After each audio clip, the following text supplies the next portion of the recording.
so much sa napaka-generous na introduction. Madam Sally, pinangiti mo yung puso ko. Sa ating pong district, public school district supervisor, Dr. Rene Niclat, and of course, sa ating master teacher too, soon to be doctor also.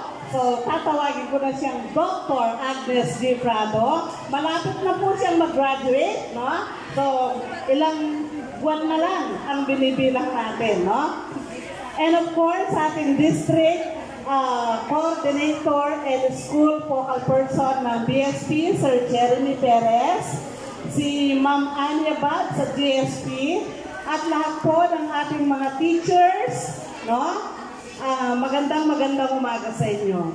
At higit sa lahat, siyempre, yung mga pinaka-importante sa araw na ito, ang ating mga scouts. Palakpakan po natin ang mga sarili natin. Of course, wala kayo dyan kung wala ang inyong mga magulang. Palakpakan din natin ang ating mga dear parents. Salamat po sa inyong pagsuporta sa ating mga anak. Alam nyo, yung makita lang ng mga anak ninyo na lagi kayong nandiyan para sa inyo, ang laking inspirasyon sa kanila. Malay nyo, balang araw, magiging matagumpay sila pag nag-payback po sila sa inyo. Hindi yan mapipigilan. Kagaya ng aking experience ngayon. Sponsor lang ng anak ko. Kaya ako ay nakapag-liwaliw sa Hong Kong. No? So malay nyo, ganun din.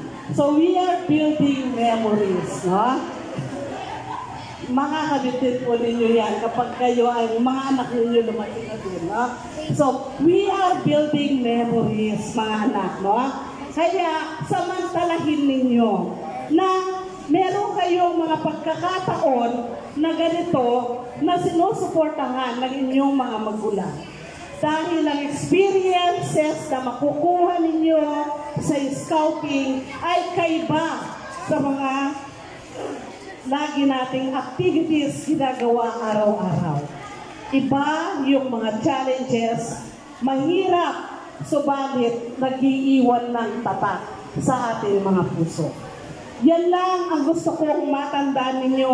Kung ano man ang mga experiences nyo, that is learning. Meron kayong matututunan. And you can apply throughout your life. Congratulations po sa inyong lahat. Palakpakan ninyo ang mga sarili nyo. Mabuhay kayong lahat.